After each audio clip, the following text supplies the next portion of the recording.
Hi, everybody. Thanks for meeting me here. This is my podcast. I am a mess, but also delicious. Whatever that means to you. I think it's pretty straightforward. And I appreciate you being here and being part of this community.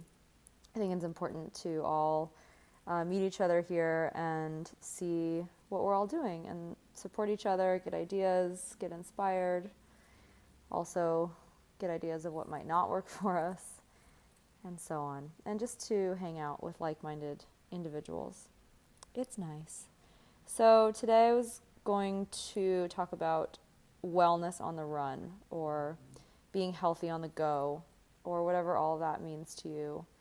And I think it's just especially pertinent now because a lot of us are busy running around often. And if we're not, even if we're just like going to work, or if we're traveling anywhere, I think it's important to equip ourselves with the appropriate tools to feel good wherever we are, whatever we're doing. And that's true for our entire body as a whole, not just what we eat and put in our mouth holes. It's true for things like, how we interact with people.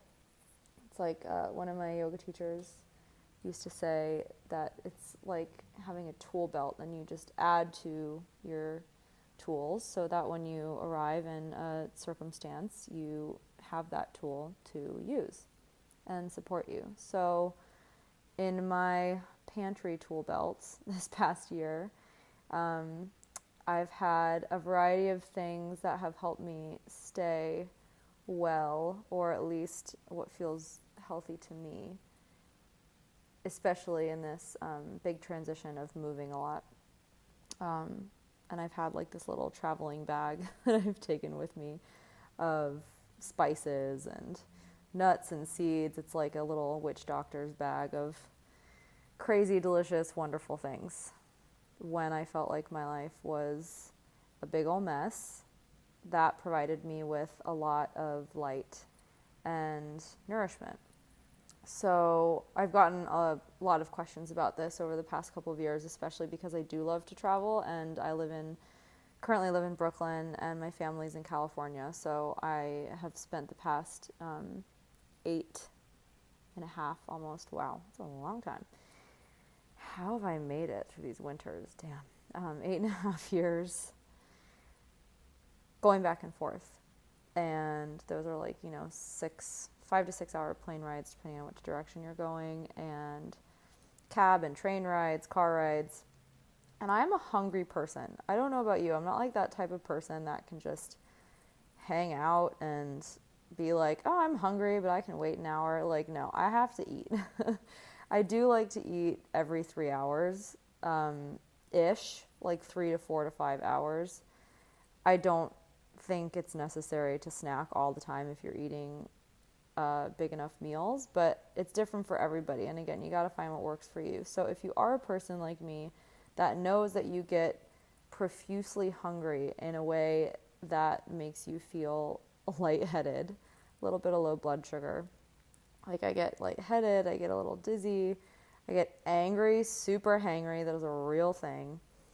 And I just don't feel well, like I get nauseous. So I've learned, and I keep learning, because sometimes I don't, to have things on hand, not necessarily like snacks and bars and stuff. I don't really believe in all those things, although there are some companies that have great ones. But like as whole of foods, is that a thing? As possible. As unpackaged as possible, and as healthy as possible.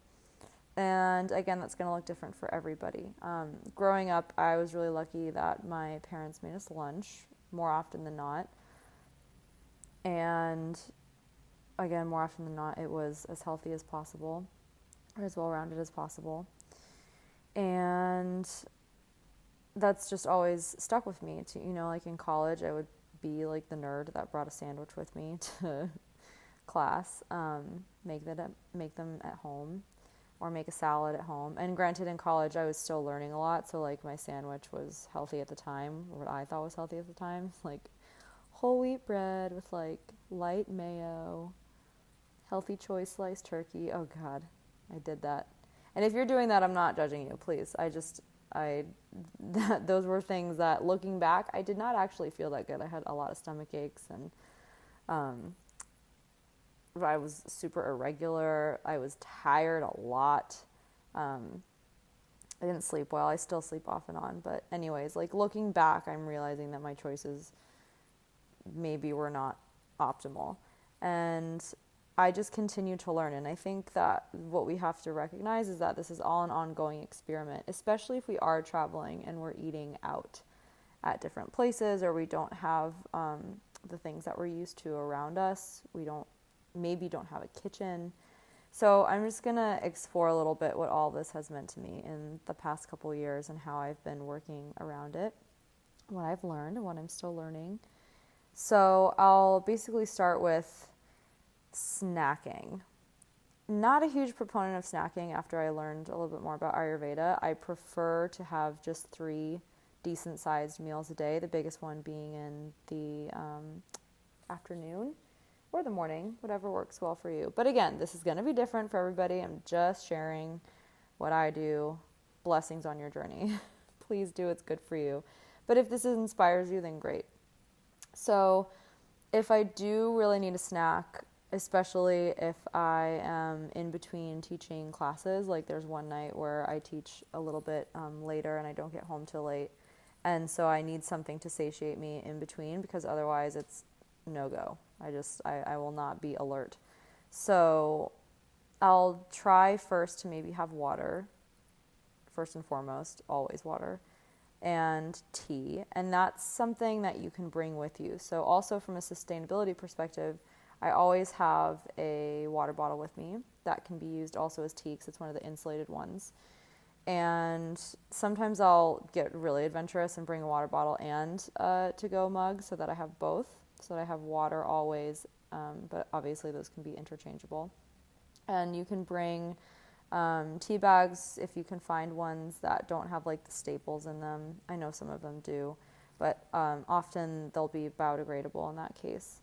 So I'll always have tea with me, especially on flights. It's really nice to be able to bring that. I've since learned that fasting on flights is actually optimal if possible. Again, if you're like me and have low blood sugar and get super nuts if you don't eat anything, then there are things you can eat on planes, and I'll go over that as well, that aren't too detrimental for your digestive system, which is quite compromised when you're that high up in the air. So in terms of snacking, again, going back, I always have tea with me, especially, like I said, on flights, a water bottle just to always fill up with filtered water if and where and when possible, to avoid plastic if and when possible.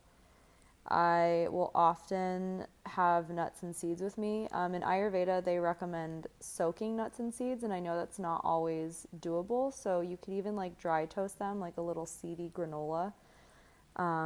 Even if you wanted to do some like roast them with a little bit of coconut oil or ghee and some like salt and spices, just really simple. That's always really nice to have on hand. A serving size, I think, is about 1/4 of a cup. I feel like if you have any more than half a cup, it's just going to be like fart city. So watch out with nuts and seeds. But they are a really great satiating snack. Sometimes I'll have that with dried fruit too.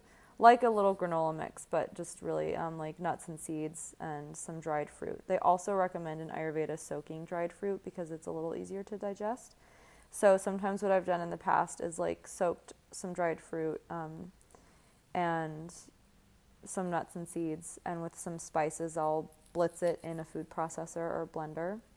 Or you can even kind of mash them together if they are soaked, and you roll them into little balls and stick them in the fridge, and then they're ready for you to take with you on the go. I don't think you need to soak them, though, if you're like blending them and kind of rolling them together. And I also don't think you necessarily need to put them in the fridge if you're doing that, just a closed Tupperware. So that's something really nice to do. Like if you like apricots with walnuts, that's a really good combo that I love, or almonds, preferably the blanched peeled almonds if you can find them, or dates and pecans or dates and walnuts is really good. I love blending like dates with, or mulberries. Oh, mulberries are so good. With tahini, just a little bit of tahini to make it sticky, and some spices like cinnamon and cardamom and nutmeg with sea salt, a little vanilla if you want for some extra, and like your nut or seed of choice, and you just blend them into little balls, or you just pack them with you. Like I said, you can dry toast them. And I bring that with me in between classes, and that's really helpful. And on planes as well, even though I'll tell you, we'll get to planes in a little while. Road trips, also great. Just to have with you if you are feeling low energy and you know you're not going to eat for a while. So also fresh fruit, if you just have fresh fruit on its own, is great. Crackers can be a little drying. It depends also on the brand. I don't really buy them. I like Jovial Foods has einkorn crackers, but I'm not a huge fan of palm oil. So that's just the thing with a lot of these snacks, is that it's really important to look at the ingredients on anything, especially if it's a packaged food. And if there are too many of them, if you don't know a lot of them, if they're really hard to pronounce, like maybe give it a pass. Do the best you can to find them at a health food store. I mean, often when you're traveling, those are not available, but they are in a lot of cities now. It's just not like you're going to find all of this stuff maybe at a gas station. And if you do, awesome. So that's why I like to bring it with me and prepare myself. And yeah, it does take time to do this, but it's an investment that I personally am willing to make for myself and my own health, because I just am not a person that's going to go to a gas station and buy Pringles or a Kit Kat. Like, it just does not sit well with me. It never really has. It kind of goes back to like college and all my experimenting and thinking that like, you know, a whole wheat sandwich with like deli turkey was good for you. Looking back, I really wasn't feeling that great. Like, I was tired a lot. I got stomach aches. And I noticed that happening over and over again when I would have these like snacky foods. Like, oh my gosh, I used to love Doritos, but I would always get heartburn. And so I started noticing these patterns, and now I just choose not to do it. And it's not even an issue with me. Like, you can't peer pressure me into it. I won't bust. I won't give in, because it's just not what I want to do. So that's a choice that I've made, and I stick to my guns because that's what feels good for me. But if I am in that situation, like once I was at a concert and was super duper late, and like literally the only thing besides gross pizza were like Planters peanuts. And I think in between those two, I had to opt for the peanuts because I literally just thought I was going to pass out. And yeah, I didn't feel great afterwards, but that was the best choice at the time. So that's another thing. If you are traveling and you are on the go, you do the best you can with whatever you're given, in my opinion. I mean, you make the best choice possible. So like, if you really love Pringles and you never eat them and you really want them, then like go for it. But I personally just don't even want them because I know I won't feel well. And if there are other options like nuts or seeds, and like granted, you know, sometimes they might be in oils that are undesirable, like canola oil. But if that's the only option, and that's like the healthiest option available, then you do what you can. And again, do the best you can to just prepare yourself. So if you do like the bars, I would recommend just trying to make your own little like dried nut or dried fruit and nut or seed bars on your own, or balls like I just mentioned. I do sometimes go for like the pecan or apple Lara bar just because they're really simple ingredients. It's super sugary and they're not organic, but it's not the worst option, and you can often find them in a lot of places. So that's an option that has worked for me sometimes when I'm in a pinch. Go Macro also has bars that, again, do have quite a bit of sugar, but mostly with solid ingredients. So there are options. I know there's more out there. You know, I know maybe it's not interesting to everybody, but if you're listening to this podcast, it probably is interesting. So like, take your time. If you do have time at like a Whole Foods or a health market, or even on Amazon or Thrive Market, I'll include links in my show notes. and look stuff up and look up ingredients and see what looks good for you. And I know there's lots of other options for snacks. Like, I'm not personally a fan of raw vegetables for snacks, like raw carrots or celery. That doesn't really ever feel good for me. Or like nut butters can be really heavy. Just the nuts themselves are great. So again, those are kind of my go-to options, and like a piece of fruit. When I consulted Divya, my Ayurvedic mentor friend, inspirational angel goddess, Divya Alter, she recommended that on planes you fast if you can, drink water and tea, and or like lemon or lime water. You could even like bring a little lime if you want, or lemon on board, and use also your reusable water bottle and or a thermos mug, whatever, if you have it. Save the environment. And she recommended having kind of like fattier foods on planes, not like a burger, but a snack like a nice, not sugar-laden baked good. She makes this really amazing like baked einkorn focaccia bread, because it has like ghee in it or coconut oil to bind it, and that's a really good, healthy, satiating fat. And that will help lubricate the interior of your body, so you're not just eating like super dried foods like crackers. That will dry out your body, and it's already a really dry environment at that high of an elevation. So she recommended foods like that, or like coconut chips, because again, coconut has a really good fat. You can find them roasted. Just look for ones without sugar, or you can just buy unsweetened coconut chips or flakes and roast them yourself with a little bit of sea salt, if you like, or spices. I believe there's a really good recipe that Divya has in her cookbook. Again, I'll put notes at the bottom. And I think that was it for the plane. What else did she give me? She gave me some great snacks on the way to Bali. It was a 15-and-a-half-hour flight to Taipei from New York. It was so long. And then another 5.5 hours to Bali from there. So I went to town on that focaccia that she gave me, that like baked bread, because it had vegetables in it too. So that was really great. That made me feel like at least I was having something. And when I got to the airport, she recommended that I have something warm. So I just literally had like a bowl of rice, I think. I was really confused. Oh man, talk about fish out of water. That airport, couldn't read anything. It was kind of nice. Like, it feels kind of good sometimes to be a little confused and like the foreigner in the room. But yeah, I was like, all right, rice looks good. Rice it is. That's what I'm going for. And that was her other suggestion, is that when you do land, if you can find something like warm and soothing, like a soup or like a warm grain bowl or vegetable bowl, that's really soothing and nurturing for the system. Sometimes things that are raw and really cold can be shocking, especially if you just came from the dry environment of a plane. And also what she had given me on that flight and recommended were things like for the focaccia, like she gave me like this really nice little pesto spread. It was like, I think it was like I don't think it was kale, some type of herb, maybe a parsley, basil, sunflower seed, walnut type pesto with olive oil. Again, something like oily, with a little bit of green in it. And all of that was just really nice. Oh, and she gave me these little pistachio fudge squares. And again, that's kind of goes back to what I was saying about blending dried fruit and nuts or seeds together with spices. So that's it for snacking.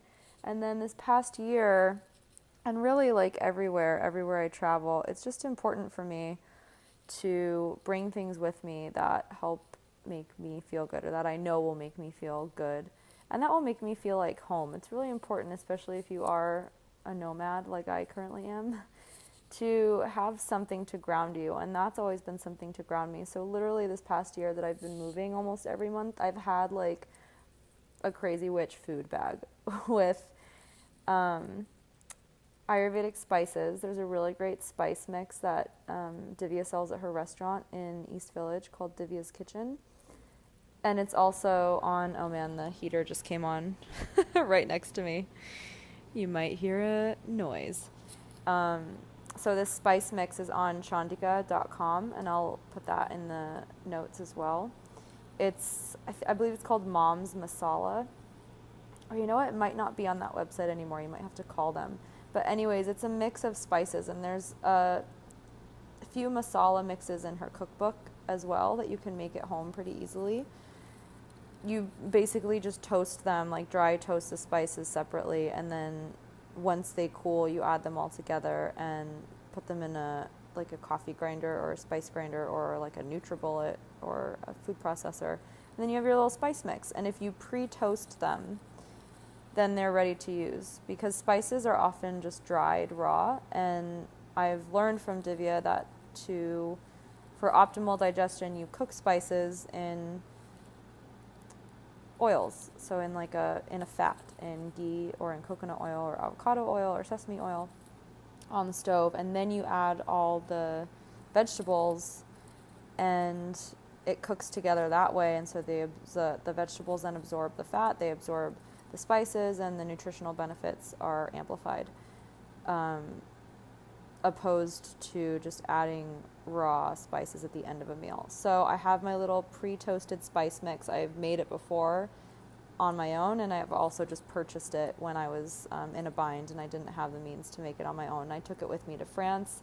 I put it in everything. Like, I put it in my oatmeal. Sometimes I would put a little bit in my matcha, because it can kind of go back and forth between sweet and savory, because I think it has a little bit of cinnamon in it.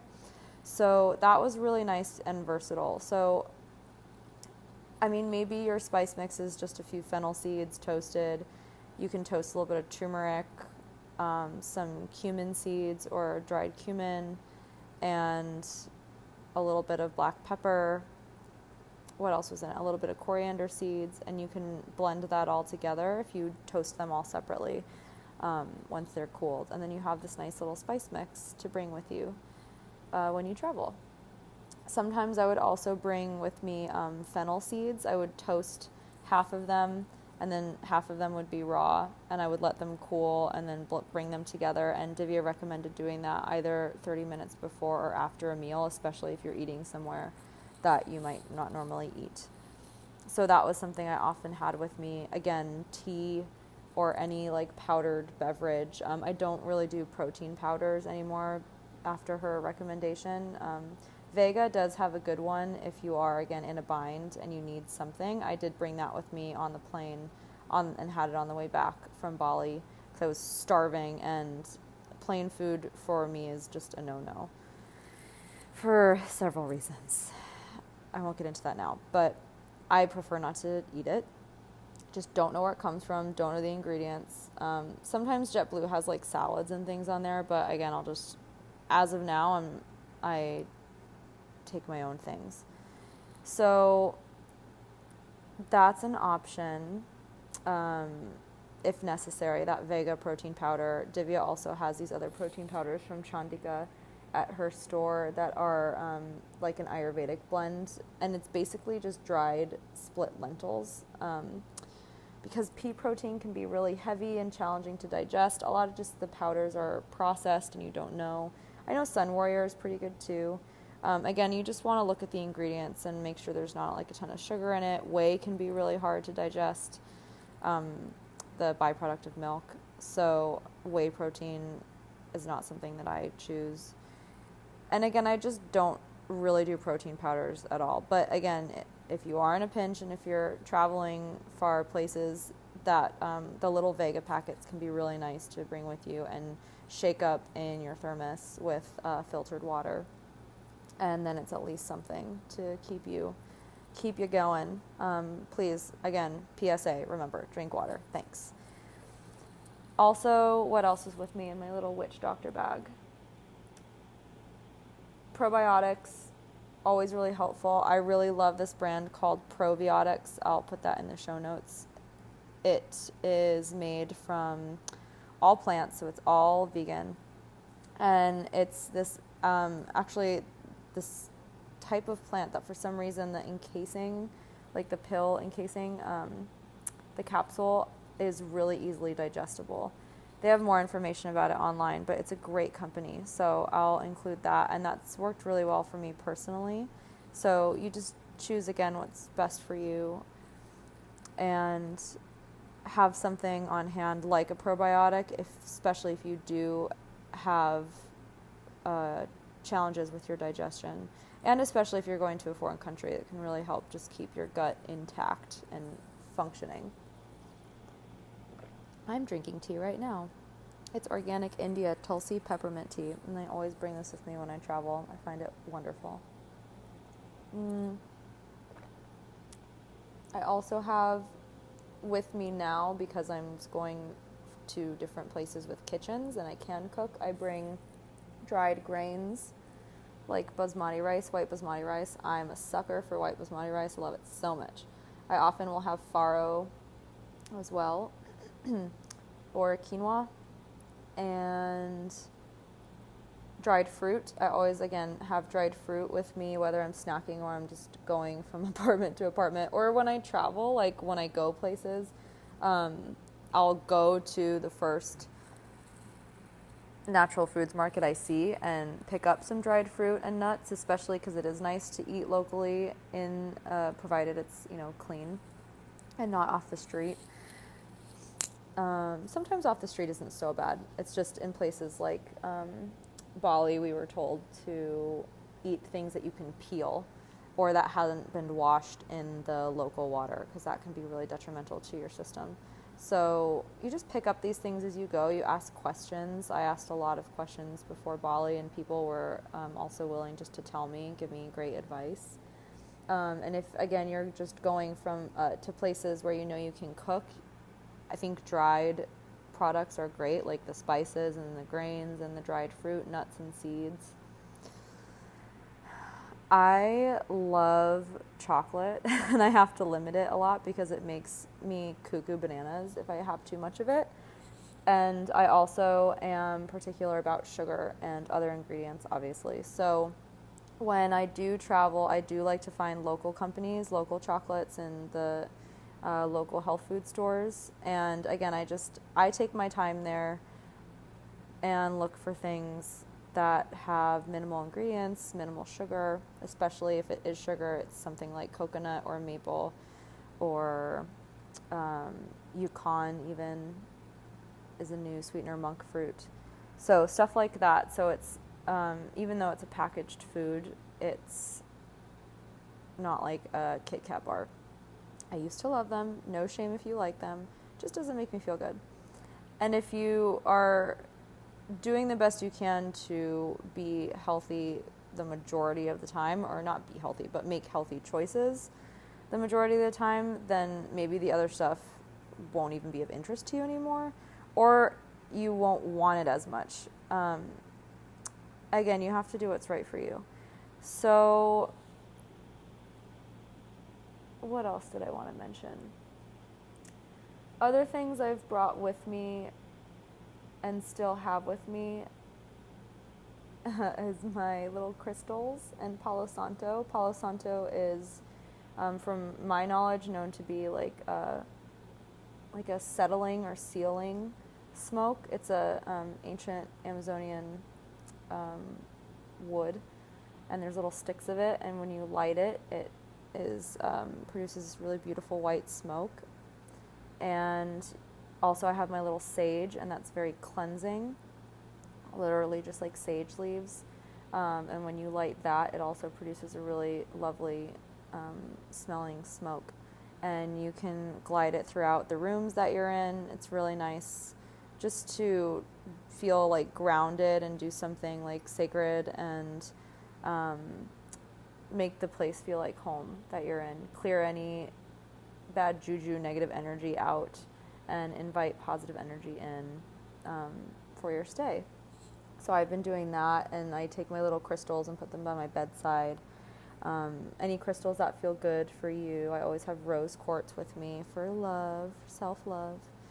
And selenite is a nice cleansing, clearing crystal, especially if you have like pain anywhere, especially from after traveling, Also, I don't really bring a yoga mat anymore. Honestly, like, if you really like it, you can find great ones. I'll put in my show notes this Manduka mat that I really like, because they do have eco options, earth-friendly options. They have a good travel mat that you can fold up and put in your bag, but honestly, like, I've just had to downsize so much that I stopped bringing it, and I just use the floor of my rooms wherever I'm in, even if it's carpet, or friends will have yoga mats, or sometimes the hotel will. When I go on retreat, I just use their mats there. It is really lovely to have my own mat. I love it, but because I've been traveling so much, I haven't been using it. So again, all you need is a floor. There's no excuses. Like, you can just roll around on the floor. You can do jumping jacks. You can run around. That being said, I always bring sneakers with me everywhere I go. I just realized recently, after my younger brother Brendan took me to a running shoe store when I was in California, that I was buying running shoes that were a little bit too small for me, and my toes were clenching up against them, and that is not good for your feet. So if you do, and my goal this year was to try and buy things that were either lightly used or fully secondhand. And so I just went there and tried shoes on. I did wind up buying Nikes, and Nike does have sustainable initiatives, thankfully, in the long run. And I now know what size I need. So this is besides the point. But it does fit into this theme of wellness on the run, literally on the run. Because if you have sneakers with you, you're more likely to be active, to walk around a lot, to run if you want to. I really enjoyed running in Paris last summer, again, but I was running in shoes that were not supportive and too small, so I screwed up my ankles. And now I know better, learn to listen. Thank you, Brendan. And yeah, it's just nice to have those on hand, something that fits really well and that makes you feel fresh and that makes you feel comfortable. Like, you want to be comfortable when you're bouncing around. It's awful to feel uncomfortable, especially when you're not home. So that's something I always have. I bring a journal. It's nice to just be able to recount the day or think about what you'd like to happen for the day. Again, especially if you're not home. I think it's always great to have a journal, but I just bring a small one with me. I had like a little baby one I found in France made out of recycled paper that I loved. And in that sense, I'll always have a pen as well, or you can typically find them places. I stopped like buying this stuff because I feel like you can just always find a pen or like a rubber band. Anyways, that's also, I guess that goes along with this, because wellness to me is also the well-being of the planet. So I do my best to do my part by being a conscious consumer and buying from brands that have not only like recyclable or sustainable packaging, but also quality ingredients and their own initiatives, because it is really important to put your dollars towards these people that are invested in your health, not towards the brands that are invested in making money for themselves. So please just remember that also when you're traveling. There are some really great, I mean, wellness is it's a thing now because it has to be, because, you know, maybe in the past it didn't have to be because things weren't packaged everywhere and processed everywhere. And now that things are, this is, you know, thankfully becoming a trend. So wherever I go, I try and find the little local markets or stores or whatever with the most local products I can find. And sometimes maybe you're going places that do not have these things. So again, that's why I equip myself with stuff to bring beforehand. And yeah, I am that crazy mofo who packs a backpack. Literally 80% of it is probably snacks, and like the rest is maybe my laptop and a book and my utensils. Oh yeah, that's another thing. You can bring these little bamboo utensils that are great for travel. Anywho, what else do I bring with me places? I'm sure there are other things. When you eat out, or when I eat out personally, I do my best, again, to do a little bit of research first. Again, this, I know it's a time investment, but it's something that's important to me. And find places. I search things in Yelp, like organic or farm to table or local or healthy. You can search it in Google. ask people, ask the locals. I always ask like whoever I'm staying with, whether it's a concierge or an Airbnb host or my friends who have so graciously housed me this year. God damn it, I love you guys. I ask them what's around, and I say I want to eat where the locals eat, what's something that's healthy. I like to eat vegetables. Like, don't be afraid to ask for what you want in anything in life. Like, when you know what you want, own up to that and do it. Like, no one has to peer pressure you. I've been on a lot of trips, like some bachelorette parties, and which were amazing and fun, first and foremost, but other trips maybe with people that don't necessarily eat like me. Even when I go home, like when I go back home, not everyone in my family eats like meat, like crazy old me. Not crazy, brilliant. I'm gonna shift that paradigm right now. And I make my own choices because I know what feels good for me. So if, you know, it can be a little isolating. Like, one year I remember my friends and our moms were all going to a pizza place, and I just really didn't want it. I knew it was going to make me feel icky, like it gives me heartburn. And I was going to get a salad and bring it in, and they wouldn't let me in. So with outside food. So I had to eat the salad by myself outside, but it was fine because that's what I wanted. And then I joined them after, and like everything was chill, and I didn't worry about it. I just did my own thing. And that's happened maybe on several occasions, you know, like if I was traveling like with a former partner and we wanted different things, like it's okay. Eat what you want, what feels good for you. Don't let anybody peer pressure you otherwise. And if you do eat something that's not typical, that's also fine. Like, you don't have to be a healthy beam of shining light everywhere you go. I mean, if you want to be, then awesome, great, blessings. But again, I just do the best I can as much as I can. So again, in terms of eating out, I just do my best to find places that look and sound good to me, that align with my personal goals and interests and what's important to me, my values.